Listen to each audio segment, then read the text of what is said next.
What is up? We just went 4-0 undefeated at locals with the new Snake Eye Azamina deck. And even though Snake Eye Ash and Poplar are both limited to 1 after the last list that came out, Rage of the Abyss has really put this deck to the next level, and I honestly think it's more powerful than ever. Some people might want to hear that, others probably don't. So today I wanted to go ahead and share my undefeated deck profile with you guys so you can get some ideas on how to build your Snake Eye Azamina Fiendsmith list and get those big dubs this format. Before we get into the list, make sure to head over to gfuel.com. They have a bunch of awesome Halloween themed collabs, everything from Friday the 13th to Castlevania. There are a lot of cool bundles and a lot of great flavors. Remember to use code Precision at checkout. That'll save you some money on these awesome flavors. My recent favorite that they've sent over is the Neopets Golden Slushy. This thing is amazing. It's like a fruity, summery, awesome mix of greatness. I don't know, super good. Would recommend it, even if you're not into Neopet. And without making you wait any longer, let's get right into the deck. All right, so we're gonna break down main, extra, and even the side deck today. So for the main Snake Eye package, we got the 1 Ash because that's all they say you can have,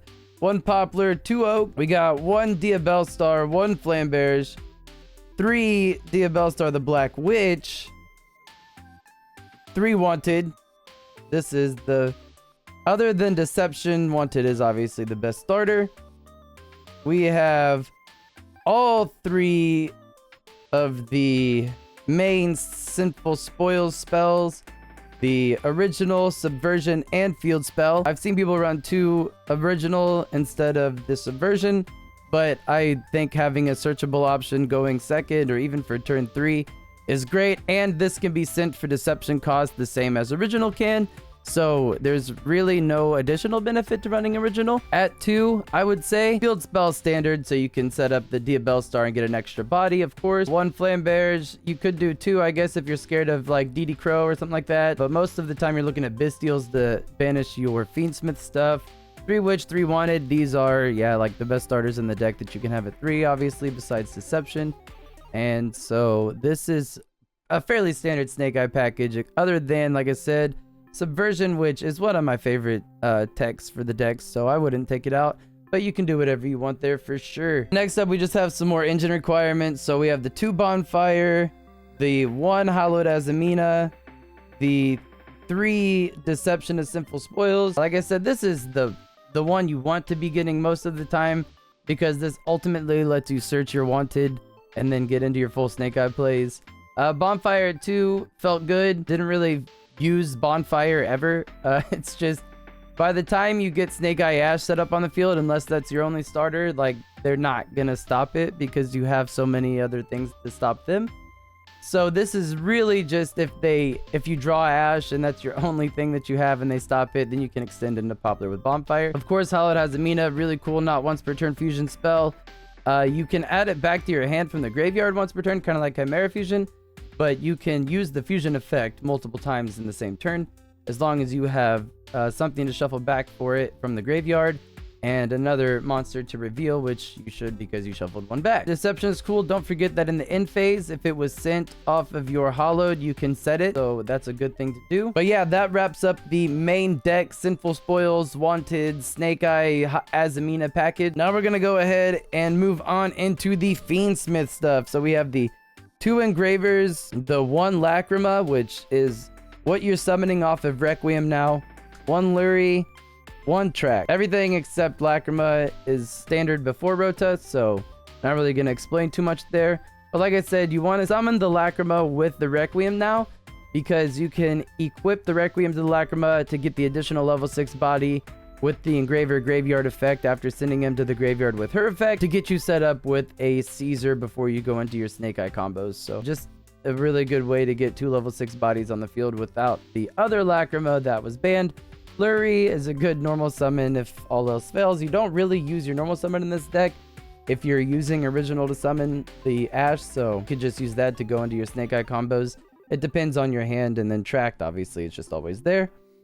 So nothing too crazy there with the Fiendsmith stuff. I do like Lacrima. I didn't know how much of a difference she would make, but having her be the target for the Requiem summon is actually really nice and helps a lot. So it really helps replace the Lacrima that they banned on the last list.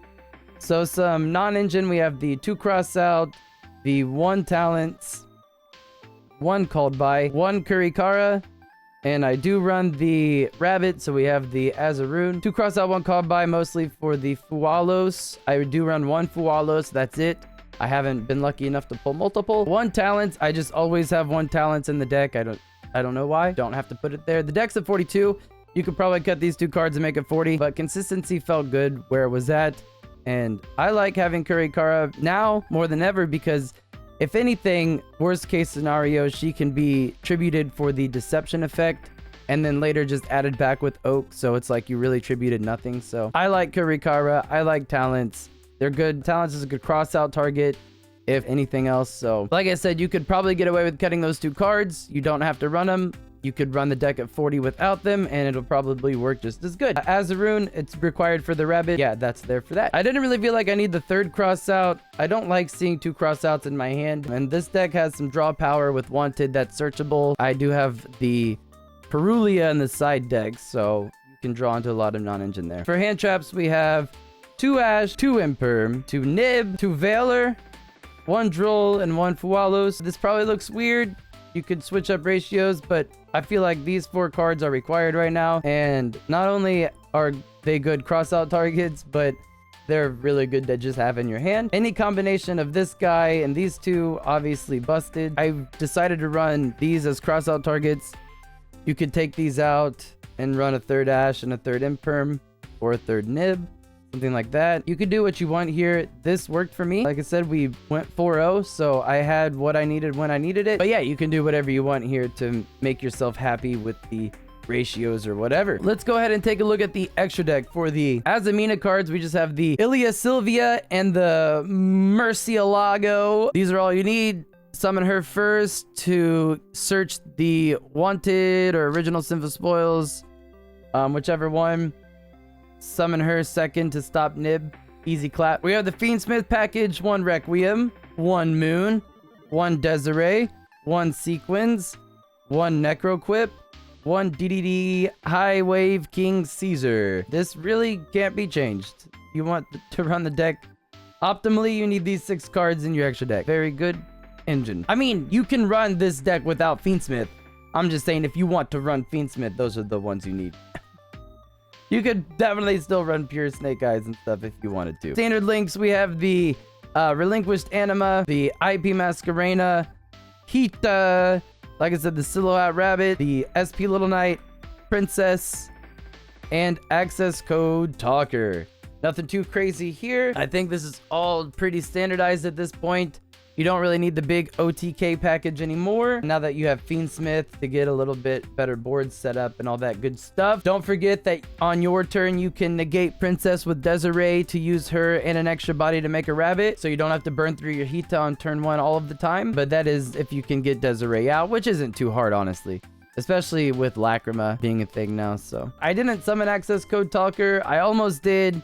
I got double Power Sync Stoned against Ubel in the 4th round with the Nightmare Pain on the field, but I thought about it. I was like, wow, you can only activate 2 effects, so I just scooped. And then we went to game 3 and luckily got it before time went out. So there are times where this would have came up. So yeah, nothing too crazy going on with the links here. Like I said, I'm pretty sure this is all standard at this point, and that is your extra deck.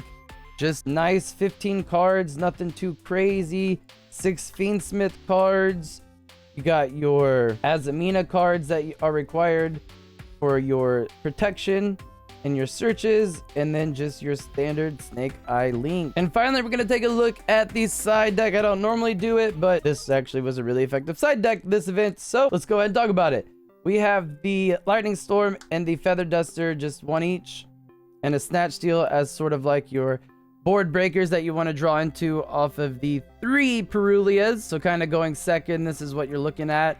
There's also a small Bestial package, 1 Baldrake, 1 Druisworm, 1 Magnemite. So yeah, this is going second. This were my sighting patterns. Bestial's obviously matchup dependent. Perulia and these are good against almost anything, so that's why they are there.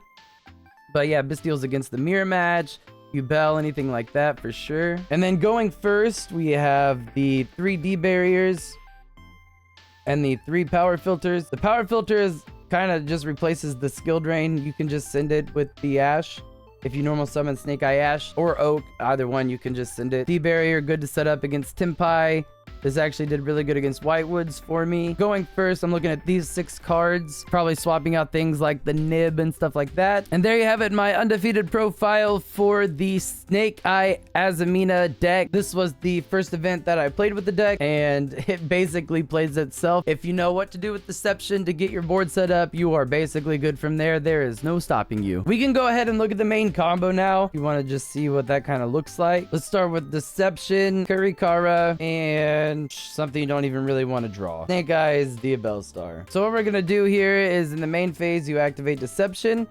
You contribute a monster. Here we're going to tribute the Diabellstar, and it's going to search you the Azamina spell. And we'll add the Hallowed Azamina to our hand. Activate Hallowed Azamina. You have to reveal the Murcielago. Then you can send Deception to summon.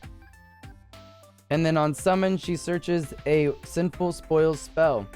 And that's where you get yourself the Wanted. Then you would activate the Wanted, get yourself a Witch. Witch, sending Kurikara to summon, and then Witch effect to set. The original Sinful Spoils. Now here you don't activate original, you actually keep it set, and you go straight into Link 2, Moon of the Closed Heaven. Sorry, get my cords out of the way. We stream every night, twitch.tv/precision, so that's why we got a lot of cords. You can come hang out if you want. After we summon the Moon, we're going to activate Hallowed, targeting the Murcielago to put it back, and then add this to hand. Then we're going to activate the Hallowed Azamina, revealing the Ilia Sylvia. We can send the set original to summon. And now you have an Omni Negate on the field to protect yourself from Nibiru. And how many summons was that? 1, 2, 3, 4. So there you go. Now you can banish original to put the Diabellstar on the bottom of your deck.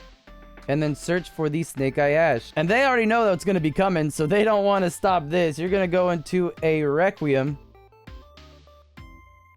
Requiem effect to summon the new Lacrima. Make sure you don't summon Engraver here. You want the Lacrima. Lacrima effect on summon is going to send the Engraver. Then we're going to use Requiem's effect targeting the Lacrima to equip it. Then we're going to Contact Fuse into Necroquip Princess. Engraver will shuffle back the Moon to summon himself. And now you get the rank 6 DDD High Wave King Caesar. So if they nib you, you activate Caesar to negate. And then if they imperm the Caesar, you activate Sylvia to negate the imperm. And she tributes herself for cost, so they are cooked at that point. Now, you have set up protection from nib and protection from nib. Let's go into normal summon Snake Eye Ash. Snake Eye Ash effect is going to search Poplar. You've seen this before. Poplar effect summon.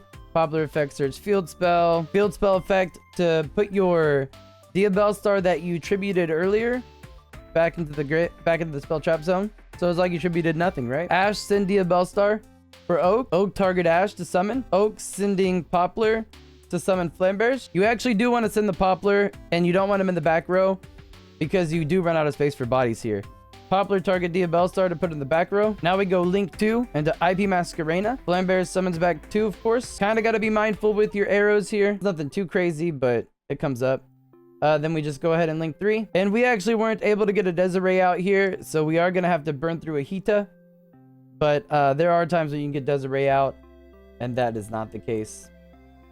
Princess to summon out the Flambears. Flambears effect target IP. Don't forget to do that, like I did in round 3. Link 2. Then we use Diabellstar targeting Poplar to put in the back row to summon the Diabellstar. And then you can Link 2 again for Rabbit. Rabbit effect on summon gets the Azarune. And there you have it. So what do we end on? We have the double not once per turn effect to summon negate. We have the Omni negate that tributes itself for cost. We have the Flambears or the field spells bringing up the IP to go into an SP Little Knight. We have the Rabbit. So whenever we bring up the statue to summon itself, you get the face down pop, as well as the statue's effect to tribute itself to negate a summon. We have Princess in the graveyard to destroy a special summoned monster, and plus all of the follow-up that you get with the Flambears going to the graveyard, which allows us to search the Subversion to help with follow-up.